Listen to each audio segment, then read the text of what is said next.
اللہ الرحمن الرحیم۔ صحیح بخاری حدیث نمبر 218۔ صحیح بخاری حدیث نمبر 218۔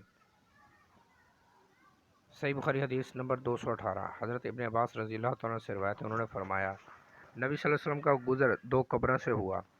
آپ نے فرمایا ان دونوں کو عذاب ہو رہا ہے، اور عذاب بھی کسی بڑی بات پہ نہیں، کسی بڑی بات کے سلسلے میں نہیں۔